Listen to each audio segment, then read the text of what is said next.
Good afternoon, everyone. How are you all? So, continuing to our previous topic of working capital management, yesterday we have done with the first concept, that is percentage to sales method, where we compute the working capital on the basis of the sales of the last year. We compute the working capital for the next year. Now, the second method is regression analysis. Now, this method basically we have done in first year in stats as well. So regression stands for where we predict the value of y on the basis of x. So y means that it's not required that only y can be computed on the basis of x. We can compute the value of x on the basis of y as well, right? So the regression equation is y is equal to a plus bx, where y is our dependent variable and x is our independent variable. That means हमने predict यहाँ पे क्या करना है, we are supposed to predict the working capital and x क्या है, that is our independent variable. So here we are taking sales as the independent variable and working capital as the dependent variable. So y is equal to working capital and x is equal to sales, where y is the dependent and x is the independent variable. So predict the value of y with the help of x. So knowing the value of y with the help of x is called as the regression analysis, right? So यहाँ पर we are using one equation. Basically there are 4-5 methods to compute the regression, और आप किसी से भी कर सकते हो. तो यहाँ पर I am using the normal equation method, where we make the two equations, we compare them and then we predict the value of y. So first of all equation बना लेते हैं दोनों.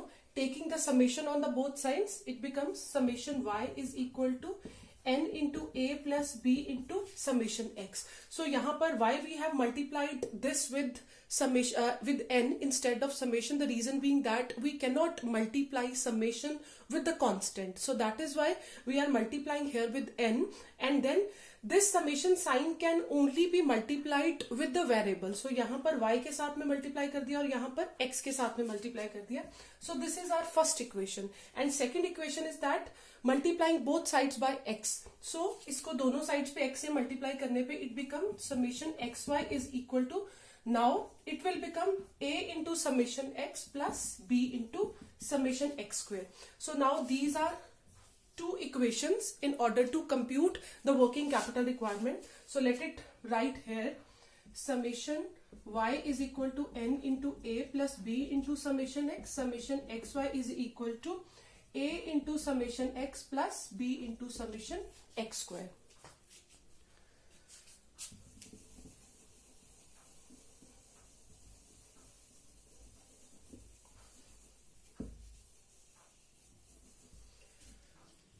Now moving to the illustration number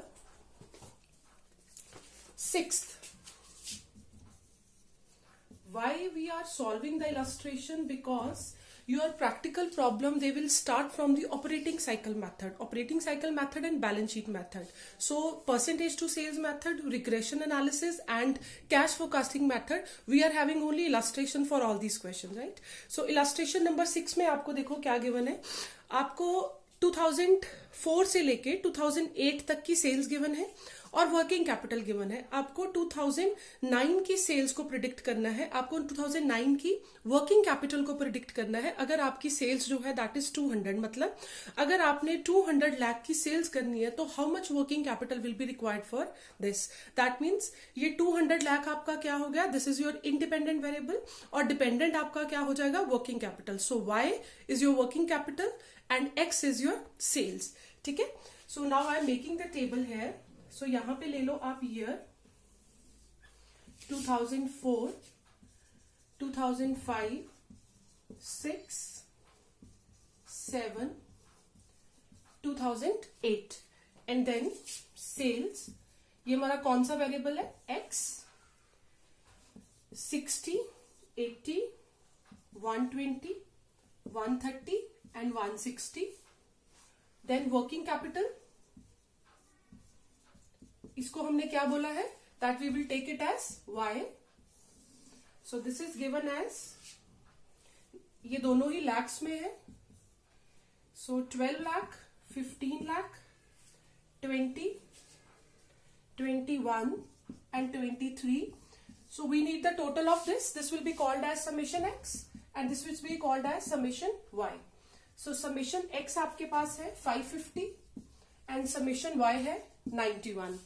Now coming to, अब हमें इसमें से क्या required है, समेशन y भी मिल गया हमें, समेशन x भी मिल गया हमें. So one we need is x square and other we need is xy. So let's take the square of this. It will become x square and then we need xy. So x square कर लेते हैं. This is 3600,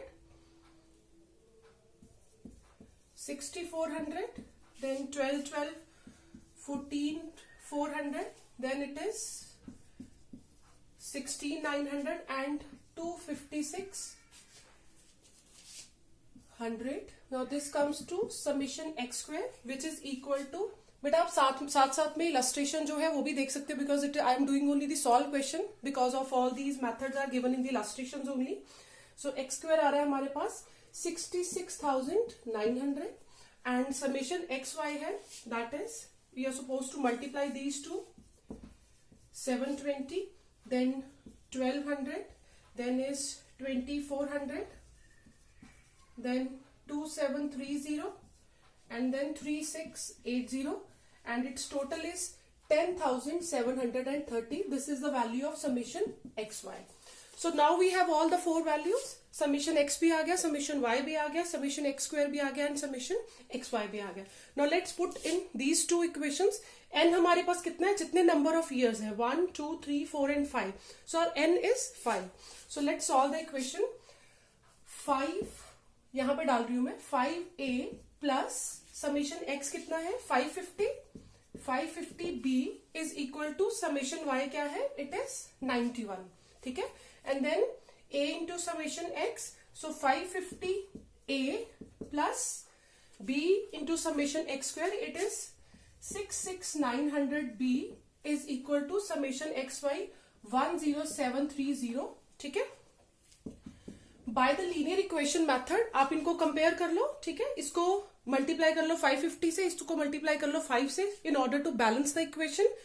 A cancel हो जाएगा, B से आपके पास जो है, आपके पास बी की वैल्यू आ जाएगी यहां से. ठीक है, बी की वैल्यू जो है इसको सॉल्व करने से मैं डायरेक्टली सॉल्व कर देती हूँ यहाँ पे. बी इज इक्वल्स टू 0.1125 इसको कैंसिल करने के बाद में. ठीक है, और उसके बाद में इसको फर्स्ट इक्वेशन में या दोनों में से किसी एक इक्वेशन में पुट कर दो, you will get the value of ए.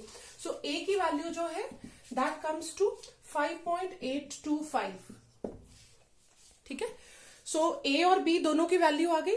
अब इसको हम जब हम यहाँ पे डालते हैं इक्वेशन में, जो हमारी y is equal to a plus B X है, this is our main regression equation. So y is equal to, y क्या है हमारा, y is our working capital जिसको हमने प्रिडिक्ट करना है. a plus B X, A की वैल्यू क्या है 5.825 प्लस b. अब x क्या है, x आपको x is your sales and sales is given in the question that is 200 lakh. तो 200 हम यहां पे पुट कर देते हैं. ठीक है, that is the value of b. So y is equal to 5.